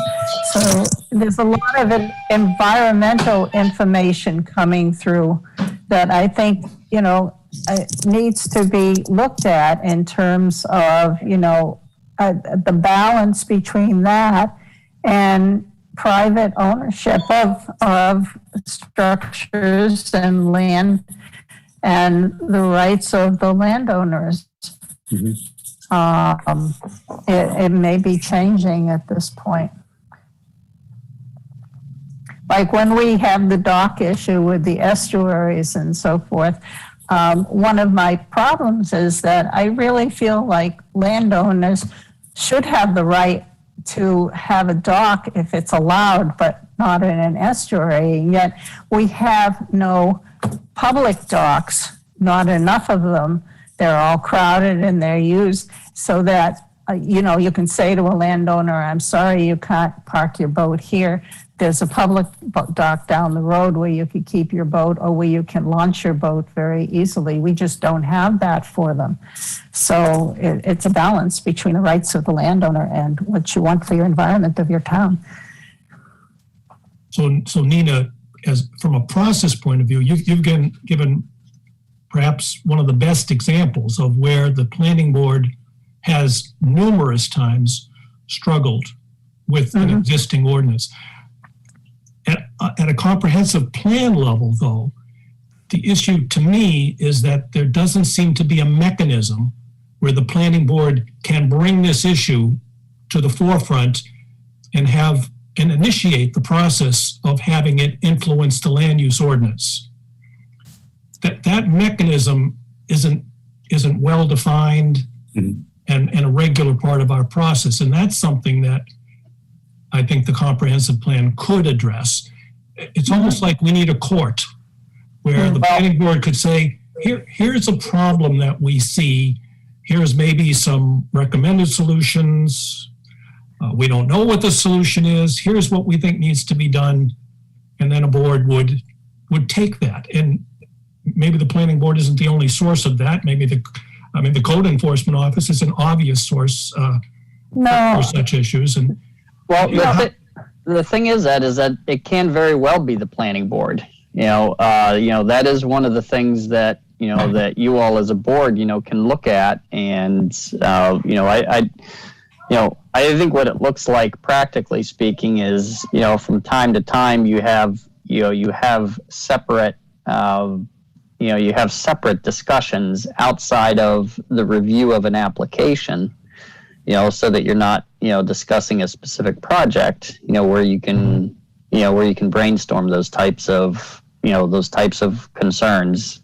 And again, I know we've had those conversations, relative to docks, and that's a tricky question. But it would be something that you all have the language within your regs that allow for workshop type meetings where you could discuss those types of concerns and potentially suggest ordinance amendments that would then go to the voter. I think that's the part that I haven't seen codified. There certainly is mechanisms, and we've even used the mechanisms for talking about these issues. But I think to bring it to the next step, to bring it to a vote, if you will, to propose language and have it be a vote, I think is a missing piece, at least in practice. Well, what we've done, the only one I can think of right recently is that the guy, excuse me, that just wanted to convert the upstairs of his property to apartments. And we couldn't, because we couldn't figure it out. And Werner took that and went to the Board of Selectmen and got a change to the land use ordinance. Now, is that something we should be doing in terms of some of these other things? Is it our responsibility to go up to the Board of Selectmen and say, hey guys, the free enterprise zone is more restrictive than farm and forest. How does that make any sense? Well, so how it works, Tom, is that, you go back and you look at the comp plan and, and this is where growth planning committee gets to say, these are, these are strategies, so here's this chapter that deals with land use, and then it makes an assignment, in terms of, the responsible party that would look at, either coming up with specific guidance for that or implementing that. And so in those cases, it could very well, that could very well be the planning board. I think in the past, there's just been a sensitivity to assigning, a lot of additional duties to the planning board because you're a busy board to begin with, So, we get back into kind of the practical issues of, it's a lot of work to develop a plan and then implement it. Right. I think that's something we certainly could take a look at to see if somehow the GPC can help support that, or do we have a recommendation that we have another board of people that look at that? Because if the planning board obviously doesn't have the time, but they certainly have, they see the impact and have the suggestions on things that may be worth reviewing and potentially changing. So we should provide a mechanism that allows someone other than the planning board to suggest those changes. We certainly have done that. We did the mixed use, so the RMU, the residential mixed use ordinance, sort of initiated by the GPC. So yeah, Dana, I was just going to speak to that and add to your query earlier a few minutes ago about the missing link there in the process. That is, as a part of the comprehensive plan, it hasn't been drafted yet, but it comes right at the very end. It's called the implementation schedule. And it's going to summarize all the recommendations from the comp plan, but it's going to assign a responsibility to specific parties. And it's going to provide a timeline when those recommendations will be implemented. So there'll be a sense of accountability. And, obviously the parties carrying out the plan are going to be many, but I'm sure the planning board's going to fit into that picture. And certainly Werner's in a position that he's going to get a fair amount on his shoulders. But that part of the comp plan is going to make your reforms to your land use ordinance go a lot easier and quicker.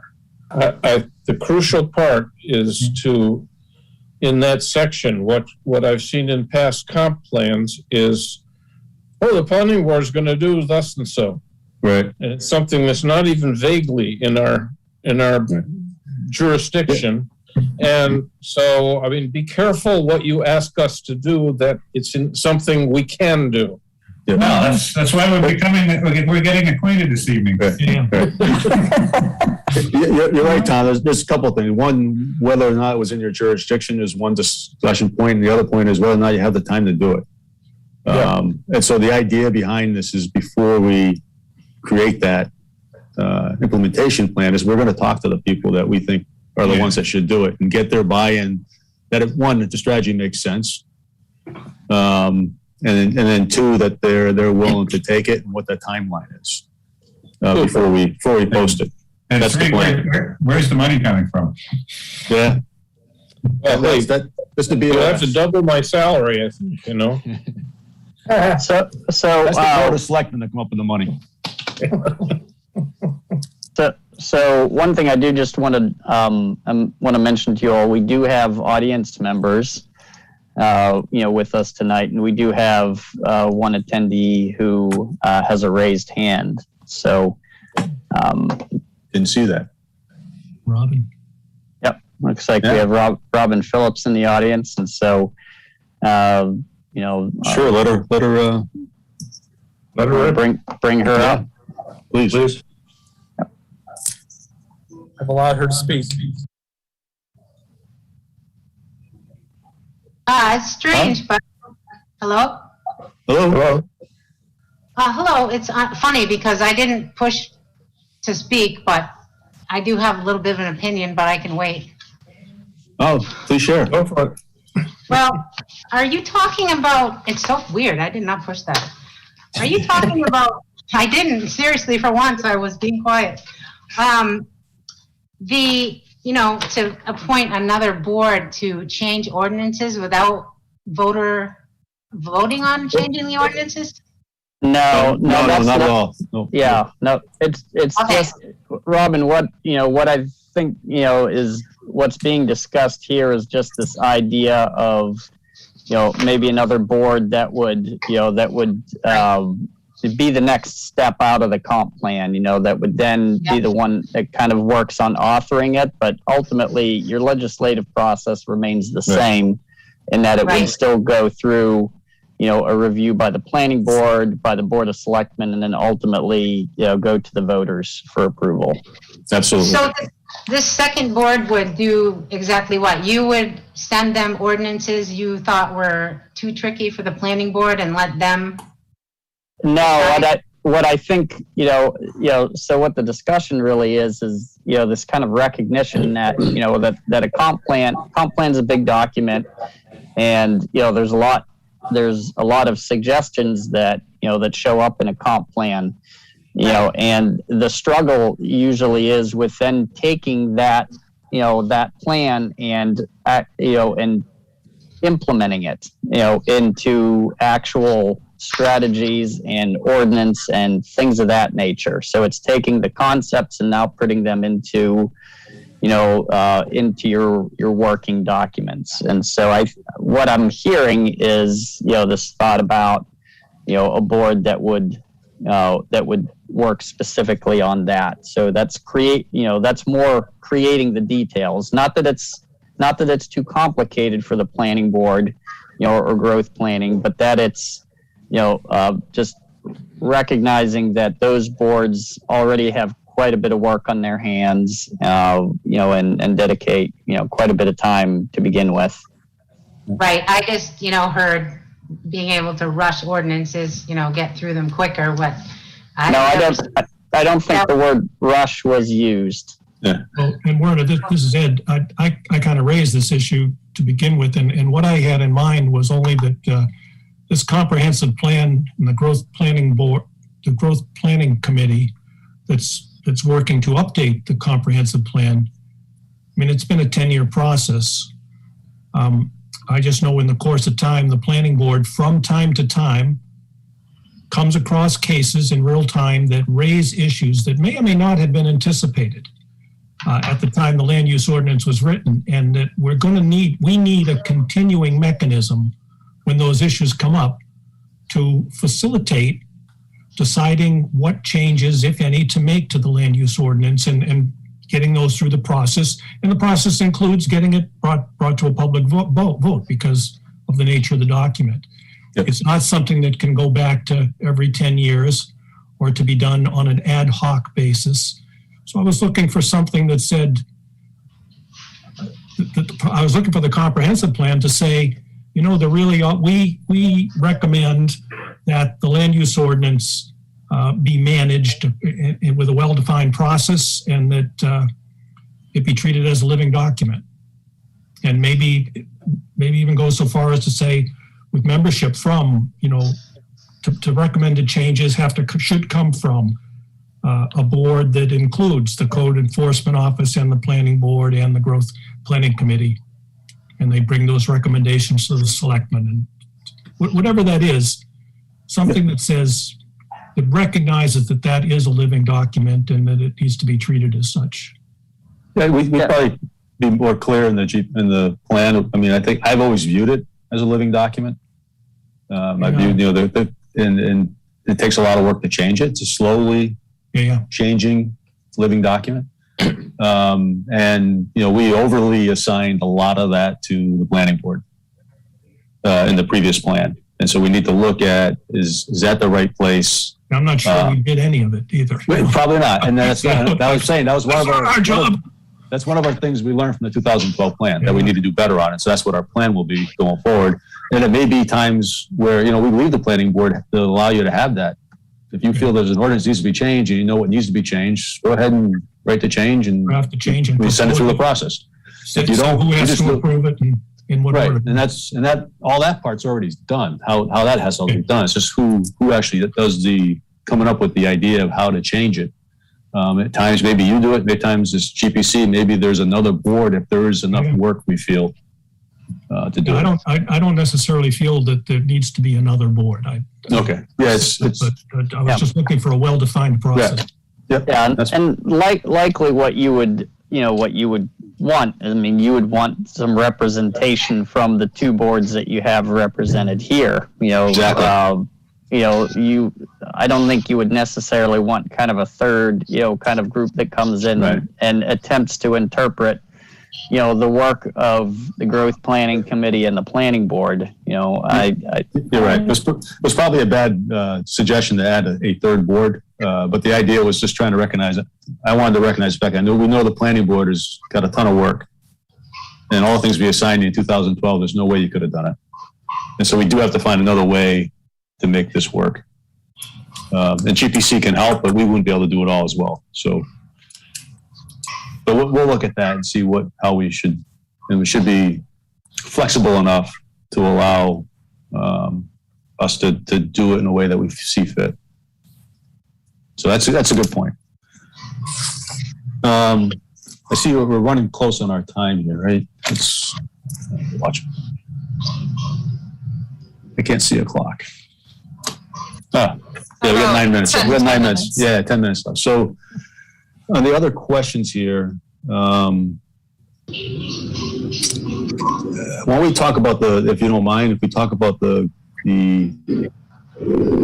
growth area boundaries, have you had any concerns on the way they're currently laid out in our plans? Has that impacted you at all, really, in the planning board? So when you say adjust the growth area boundaries, does that mean make them bigger or make them smaller? Could be either one. Either. Yeah, either one. Yeah, the idea is every 10 years we take a look and say, well, how's this been working? I think largely the answer is we don't really look at them, so it's probably something that needs to be dealt with. Okay. Yeah. So it's really not impacting what you're seeing at all. I think actually it's probably just impacting, if anyone's impacting Werner, when people show up to get a growth permit and they can't get one. Yeah, it's, so just so everybody knows, what we're referring to, we have 3 areas of, the town's broken up into 3 areas. And really what those areas do is they have different rates of allowances for permits for new dwelling units. And so the idea being that in your growth area where you have primarily, your access to sewer and water, you have a larger number of growth permits that are available. Transition, you have a little bit less, and rural, has less than that. So right now the ratio is broken out into 20 permits for your growth area, 12 for your transition, and 8 for the rural. Interestingly enough, this year, so I would tell you last year in previous years we were running out of permits in the rural area. So this bit of a conundrum between the area that tends to be more affordable to develop in town, was the area with I would say the higher level of demand. I will tell you this year it has been a complete flip. We have we've issued all of our growth permits for the growth area, and still have quite a few left in the rural area. So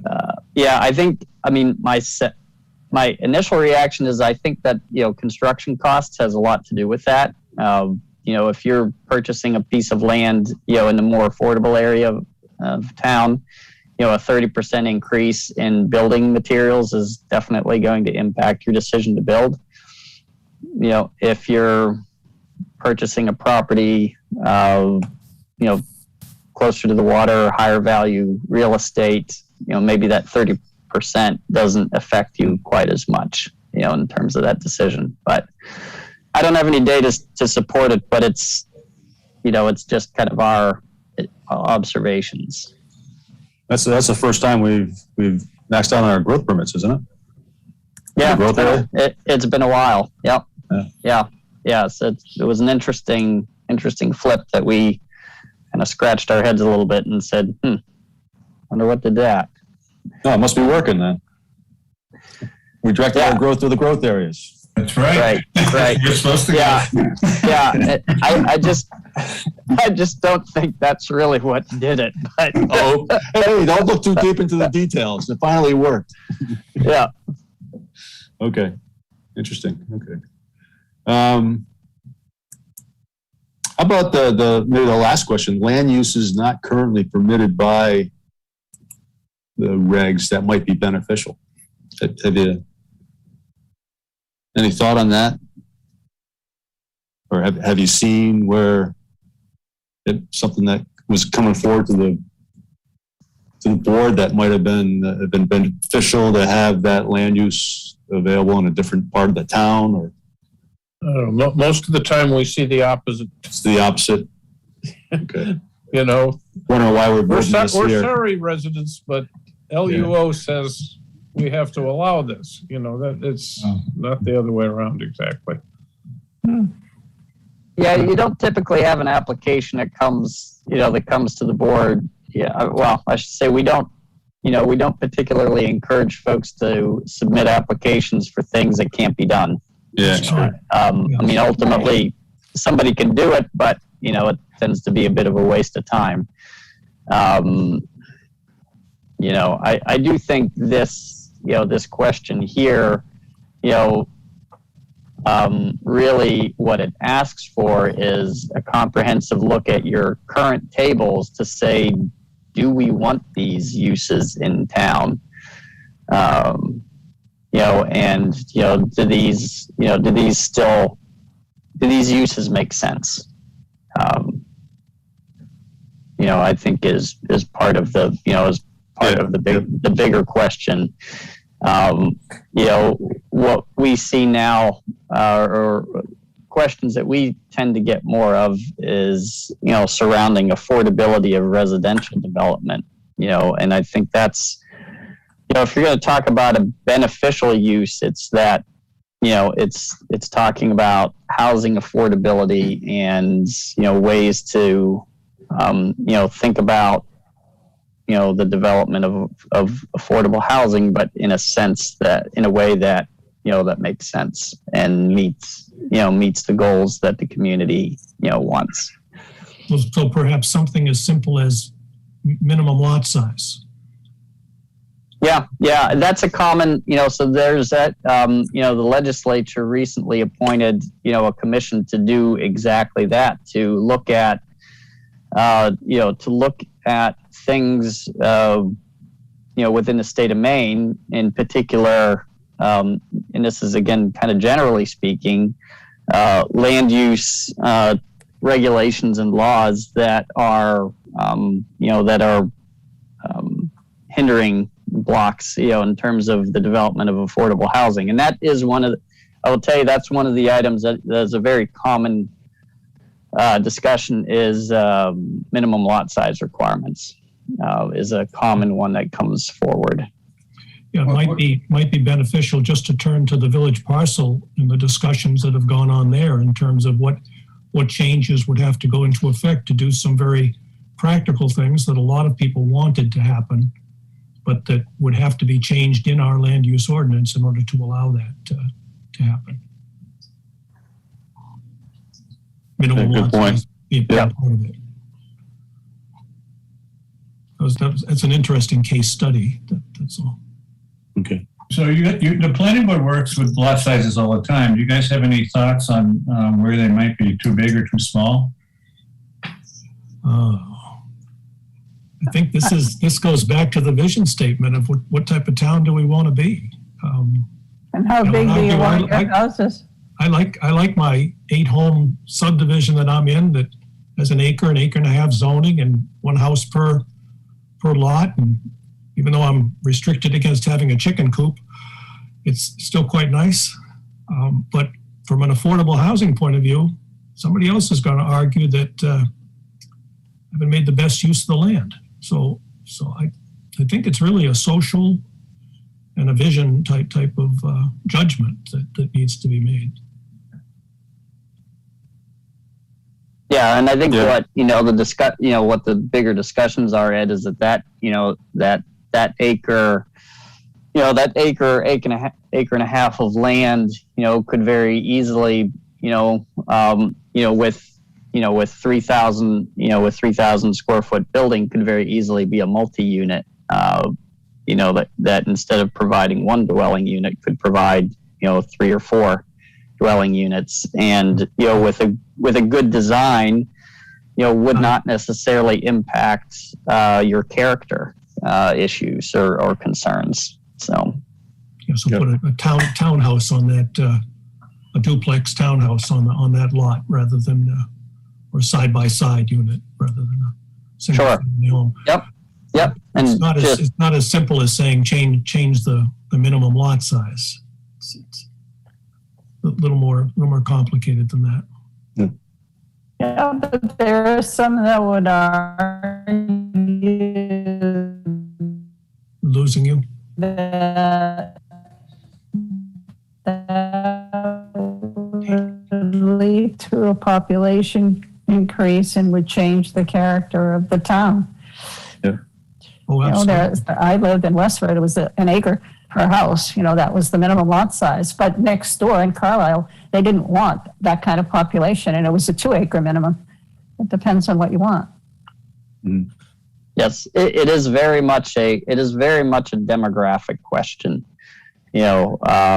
Very much so, not only in terms of affordability, but just, what you want your community to look like in terms of the people that are here. Because you certainly don't necessarily want to see, empty homes that are only seasonally occupied. I think that's something that we've consistently heard. Yeah.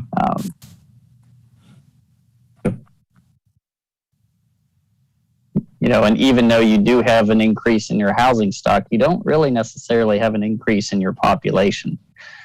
I've been sitting here with you all looking to see when we hit the 4,000 number, for year-round population, and we haven't hit it. We haven't hit it yet. A number of years ago we thought maybe we would, but it hasn't. That hasn't happened yet. And by all accounts, based on housing stock increases, that should have happened a number of years ago. That's right. All right. So to your question, I'm not sure that we have any recommendation as to land uses that might be beneficial that aren't allowed somewhere now. But somebody who wants a change in the use in their area would think differently. And I agree with Werner that I'd love to see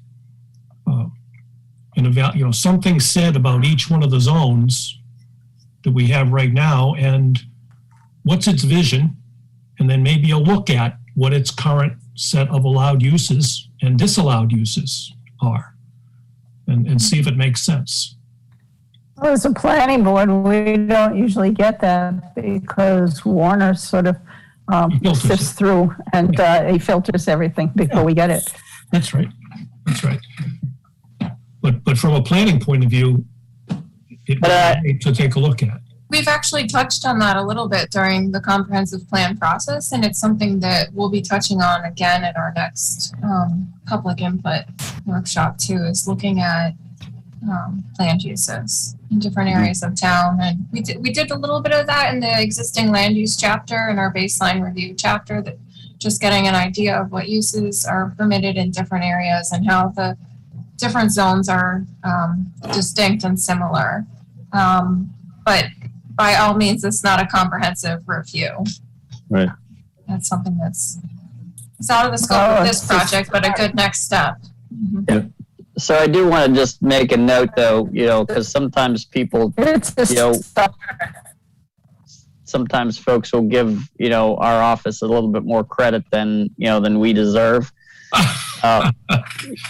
And I only say it just because, sometimes I get I'll get the statement from folks that say, well, you should never let that go to planning board, and I just, want to be clear that that's not our role, like that, and nor do we have the authority to say, well, I'm sorry, you can't actually propose that as a use or a development and refuse somebody the right to go to planning board.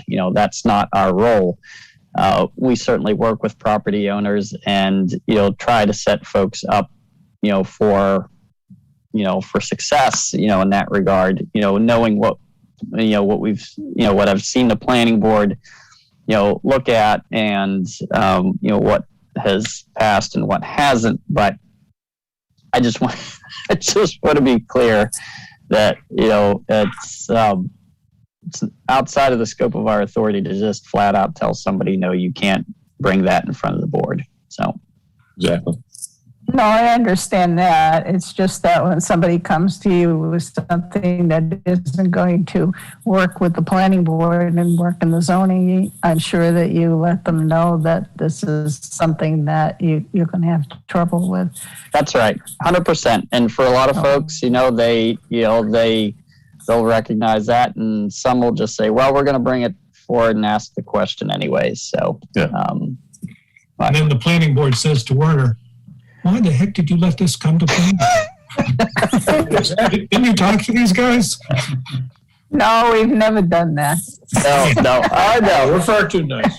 No, I know that you all understand that, just some other folks don't. But Right. Well, maybe I'll ask a question to Tom and Liz from their experience and on this topic. Is there, have you seen other comprehensive plans that had a strategy where you look at your conditional uses and your uses in your zones on a periodic basis to ensure that they're still in step with the community's vision? Yes, well, that's what we will be doing in the comprehensive plan. But, the other thing that I've heard tonight, and as you mentioned, living document, it's always been a routine part of my practice. At a certain time of year, usually about 5 months before town meeting, I'll turn to the planning board and the code enforcement and say, okay, town meeting's coming up. You guys got anything you want to put in front of the voters? And that's a good opportunity for, the planning board members to say, well, this over here isn't really working. Can we fix this, And then it's a matter of crafting a language to put on the warrant. But that's a routine exercise in my line of work. It's kind of like, part of the change of the season, Okay, it's time to look at the warrant. In one of the communities that I work in, we keep a document active throughout the year, and the planning board chair will occasionally, maybe once or twice a year, review what's on the list of potential changes to the land use regulations and zoning ordinance, just to keep it fresh. And everything doesn't get attention, the first year it's brought up, but it's one way to at least, keep track of some of the things that come up during your public hearings and meetings when you're looking at applications and people are concerned and there's a section of the ordinance that's not working well for you. It's just to make a note of it. And then, more research and time goes into developing those changes when you have the time and resources, or when you can hire someone else to do that for you. All right. Good suggestion. Okay. Well, it's a little bit after 8, so we're past our 8 o'clock. But we'll offer, is there any other comments from the planning board they'd like to share? At this time, we really do appreciate your attendance tonight. I'm good. All right. No. Well, I'd like to thank you all again for participating with us, and certainly on the vision. We ask for your additional feedback if you're willing to do so and share that with Tom. And then we'll look at that at our next meeting. And we appreciate your information on the land use ordinances. So thank you for joining us. Thank Okay. Thanks. Thank you very much for the Thanks all. invitation. It's great. Night. Night. Good night, all. So, GPC members, stay on. We just got to go through our approval of minutes. And then the official Jim Fitzgerald motion. So minutes, I make a recommendation we approve the minutes from our August 3rd meeting. I have a second, Tom, Jim? Jim? Jim, you on mute?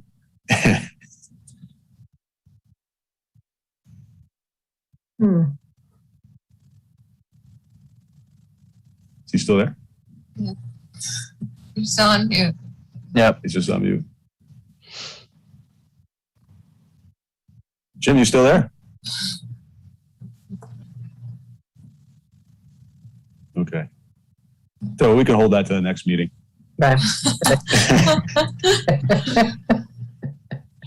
Looks like someone might need to fill in. Yeah. So he's trying to make a motion. He can't type raise his hand or anything. Huh. Okay. And I don't think I can unmute him. There you go. Yeah. Hey, there you go. I don't know what happened. All of a sudden I was in limbo. You had us concerned for a moment. Yeah. We thought you'd lost your voice. Did we pass the minutes? No, wait for a second. I made a motion to accept the minutes as written. All right, I second the motion. Excellent. All in favor? Aye. Aye. Excellent. Thank you very much, Janet. You're welcome. Okay. Any other business to talk about this evening? Seeing nothing else, I recommend that we adjourn this meeting. I second that. All in favor? Aye. Hey, thank you all for attending. Good conversations. Thank you. Take care now. Thanks, everyone. Good night. Good night. Good night. Oh, so long.